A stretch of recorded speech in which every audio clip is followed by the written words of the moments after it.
नमस्कार फ्रेंड्स, मेरा नाम है गौरव और आप देख रहे हैं मेरा चैनल 2 आवर्स लाइव वेदर। अगर आपने मेरा चैनल सब्सक्राइब नहीं किया है तो सब्सक्राइब कर लें, कमेंट करें, लाइक करें, शेयर करें एंड बेल आइकन पर क्लिक करना ना भूलें ताकि हर अपडेट आप तक पहुंच सके। फ्रेंड्स, हम बात करेंगे 4 अक्टूबर की और हम बात करेंगे उस लो प्रेशर की जो पश्चिम बंगाल के ऊपर हमें दिखाई दे रहा है। इसके प्रभाव से हम देखेंगे पश्चिम बंगाल के ऊपर मध्यम दर्जे की बारिश देखी जाएगी, यानी कि बहुत ज्यादा भीषण बारिश की कोई भी संभावना हमें दिखाई नहीं दे रही है, लेकिन मध्यम दर्जे की बारिश देखी जाएगी। किसी किसी स्थान पर गरजने वाले बादल बनेंगे और बारिश की गतिविधियां किसी किसी स्थान पर काफी तेज भी दिखाई दे सकती हैं, यानी कि पश्चिम बंगाल का जो उत्तरी एरिया है यहां मध्यम से भारी बारिश की गतिविधियां दिखाई दे सकती हैं और जो बिहार का दक्षिणी एरिया है यहां पे भी मध्यम से भारी बारिश की एक्टिविटीज दिखाई दे सकती है। यानी कि अगर हम बात करें बिहार की तो नवादा, बांका, कटिहार, मुंगेर से लेकर भागलपुर तक यहां मध्यम से तेज बारिश की एक्टिविटीज दिखाई दे सकती हैं। अगर हम बात करें किशनगंज, अररिया, पूर्णिया, मधुबनी, मोतिहारी, सीतामढ़ी, पूर्वी चंपारण, पश्चिमी चंपारण, यहां पे भी हल्की फुल्की बारिश की गतिविधियां देखी जाएंगी। कई रीजनों में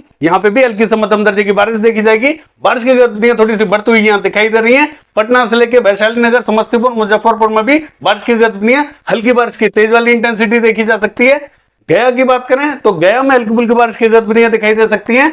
भभुआ से लेकर औरंगाबाद तक हल्की फुल्की बूंदाबांदी हो सकती है, ज्यादा एक्टिविटीज यहां दिखाई नहीं देंगी, लेकिन गोपालगंज, सिवान, बक्सर तक हल्की फुल्की बारिश की एक्टिविटीज हमें दिखाई दे रही हैं। पूर्वी उत्तर प्रदेश का हाल देखें तो बादल यहां तक पहुंचते हुए दिखाई देंगे, लेकिन पूर्वी उत्तर प्रदेश का भी जो उत्तरी रीजन है यानी कि देवरिया, बलिया और जो कुशीनगर, सिद्धार्थनगर, यहां बारिश की प्रोबेबिलिटी बनी हुई है। कुछ स्थानों पर यहां हल्की फुल्की बारिश की गतिविधियां देखी जा सकती हैं, ज्यादा स्थानों पर बारिश की गतिविधियां देखी नहीं जाएंगी, लेकिन बलरामपुर, बहराइच, श्रीवस्ती, लखीमपुर खीरी की बात करें तो हल्का फुल्का मॉइस्चर यहां पे भी पहुंच सकता है, बूंदाबांदी रिमझिम यहां पे भी दिखाई दे सकती है। बाकी मध्य और दक्षिणी रीजन में जो पूर्वी उत्तर प्रदेश का रीजन है, मध्य और दक्षिणी, यहां हमें बहुत ज्यादा प्रोबेबिलिटी दिखाई नहीं देगी, लेकिन बादलों के छोटे छोटे पैच यहां पे भी आएंगे और बारिश की गतिविधियां हो सकता है कि किसी किसी स्थान पर बूंदाबांदी रिमझिम के रूप में दिखाई दे जाए। 5-7 मिनट की बारिश दिखाई दे सकती है।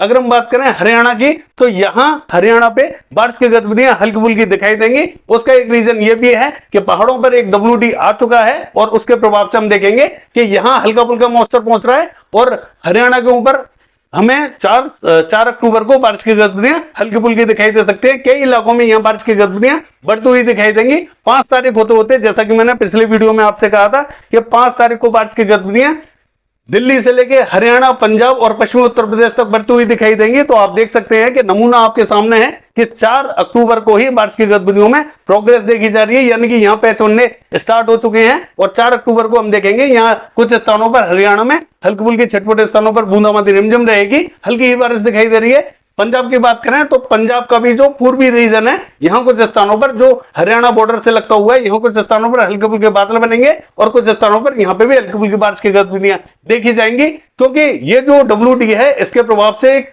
सर्कुलेशन पंजाब एडजॉइनिंग पाकिस्तान के ऊपर बनता हुआ दिखाई दे रहा है। आप देख सकते हैं यहां ये सर्कुलेशन बना हुआ है, क्योंकि यहां पे जो वेस्टर्न डिस्टर्बेंस है उसका बहुत ज्यादा असर अभी दिखाई नहीं दे रहा है, इसीलिए इस सर्कुलेशन का भी प्रभाव बहुत ज्यादा दिखाई नहीं दे रहा।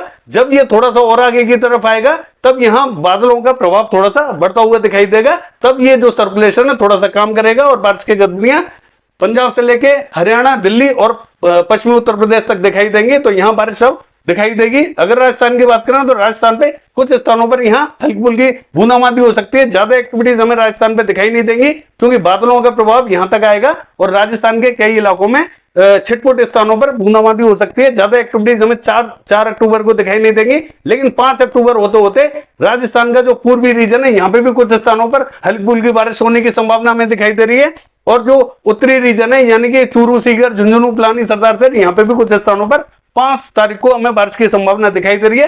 थोड़ा सा वेट करेंगे, राजस्थान पे भी 5 तारीख को बारिश की गतिविधियां दिखाई देंगी, लेकिन बहुत ज्यादा तेज बारिश की कोई भी प्रोबेबिलिटी नहीं है। हो सकता है कि किसी किसी स्थान पर बारिश की गतिविधियां 5 तारीख को दिखाई दे, किसी किसी स्थान पर बारिश नहीं भी दिखाई दे। गुजरात का हाल देखें तो गुजरात का जो दक्षिणी रीजन है, पूर्वी गुजरात का दक्षिणी रीजन, नवसारी, वलसाड़ी, सूरत, यहां कुछ स्थानों पर हल्की फुल्की बारिश हो सकती है। मध्य प्रदेश का हाल देखें तो उज्जैन, इंदौर, धार में हल्की फुल्की बूंदाबांदी रिमझिम दिखाई दे रही है। खरगोन से लेकर खंडवा, बुरहानपुर तक हल्की फुल्की बारिश की एक्टिविटीज दिखाई देंगी। पूर्वी मध्य प्रदेश का हाल देखें तो यहाँ बहुत ज्यादा हमें प्रोबेबिलिटी दिखाई नहीं दे रही। एक जो सर्कुलेशन बना हुआ है तेलंगाना के ऊपर हमें दिखाई दे रहा है, और एक जो ट्रफ लाइन बनी हुई है यहाँ से जो अरेबियन सी से सीधी तेलंगाना तक जाती हुई दिखाई दे रही है। इनके प्रभाव से क्या हो रहा है कि ये जो सर्कुलेशन बना हुआ है यानी कि लो प्रेशर है, इसका जो मॉइस्चर है वो इस तरीके से यहाँ सर्कुलेशन तक पहुंचता हुआ दिखाई दे रहा है। तो ये जो दक्षिणी रीजन है, इस सर्कुलेशन का जो दक्षिणी रीजन है यहाँ मॉइस्चर बढ़ता हुआ दिखाई देगा, और कर्नाटका में भारी बारिश की गतिविधियां हमें दिखाई दे सकती हैं कई रीजनों में। तमिलनाडु की बात करें तो पुडुचेरी, चेन्नई और नागपट्टनम से लेके बेलूर, यहां बारिश की गतिविधियां थोड़ी सी ज्यादा दिखाई दे सकती है। उत्तरी रीजन में भी बारिश की गतिविधियां ठीक ठाक दिखाई देंगी। चित्रदुर्ग से लेके हासन, मैसूर, बेंगलोर, यहां पे भी कर्नाटक के जो दक्षिणी रीजन है यहां पे भी कई स्थानों पर बारिश की गतिविधियां काफी तेज दिखाई दे सकती हैं। जो उत्तरी रीजन है यहां पे भी यानी कि नॉर्थ कर्नाटका की बात करें तो यहां पे भी बारिश की गतिविधियां अच्छी दिखाई दे रही हैं हमें, क्योंकि इस सर्कुलेशन का प्रभाव हमें यहां दिखाई देगा। लेकिन जो उत्तरी रीजन है यहां बहुत ज्यादा प्रोबेबिलिटी हमें दिखाई नहीं दे रही है। कोस्टल रीजन की बात करें हल्की फुल्की बारिश की गतिविधियां यहां पे भी दिखाई देंगी। केरला पे थोड़ी सी हल्की से मध्यम दर्जे की बारिश हमें दिखाई दे सकती है। आंध्र प्रदेश की बात करें तो रायलसीमा से लेके आंध्र प्रदेश का जो दक्षिणी रीजन है यहां हल्की फुल्की बारिश की गतिविधियां दिखाई देंगी। बाकी उड़ीसा से लेके छत्तीसगढ़ तक बहुत ज्यादा प्रोबेबिलिटी दिखाई नहीं दे रही है। पूर्वी मध्य प्रदेश का हाल देखें, ये क्लियर रहेगा, यहां बारिश की कोई भी संभावना दिखाई नहीं दे रही है। लेकिन बारिश का हो सकता है कि किसी किसी स्थान पर थोड़े बहुत टुकड़ों में बादल आ जाएं और बूंदाबांदी दे दें, लेकिन बारिश की बहुत ज्यादा प्रोबेबिलिटी हमें दिखाई नहीं दे। पूर्वी भारत की बात करें तो यहाँ पे भी बारिश की गतिविधियां बढ़ती हुई दिखाई दे रही है, लेकिन बहुत ज्यादा भीषण बारिश की कोई भी प्रोबेबिलिटी नहीं है। यहाँ पे भी मध्यम से तेज बारिश की एक्टिविटीज असम, मेघालय में दिखाई दे सकती है। नागालैंड में भी ठीक ठाक बारिश रहेगी। मिजोरम, त्रिपुरा की बात करें हल्की फुल्की बारिश की एक्टिविटीज दिखाई देंगी। अरुणाचल प्रदेश की बात करें तो यहाँ पे भी हल्की से मध्यम दर्जे की बारिश हमें दिखाई दे रही है। अगर हम बात करें जम्मू कश्मीर, हिमाचल प्रदेश, उत्तराखंड की, तो यहाँ बहुत ज्यादा तेज एक्टिविटीज दिखाई नहीं देंगी।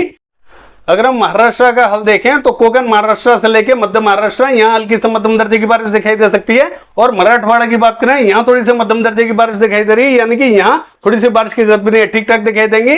विदर्भ की बात करें बहुत ज्यादा तेज एक्टिविटीज हमें दिखाई नहीं दे रही। ये है वेदर फोरकास्ट। कल देखते हैं बारिश की गतिविधियां कैसी रहेंगी। फिलहाल के लिए बस इतना ही। नमस्कार।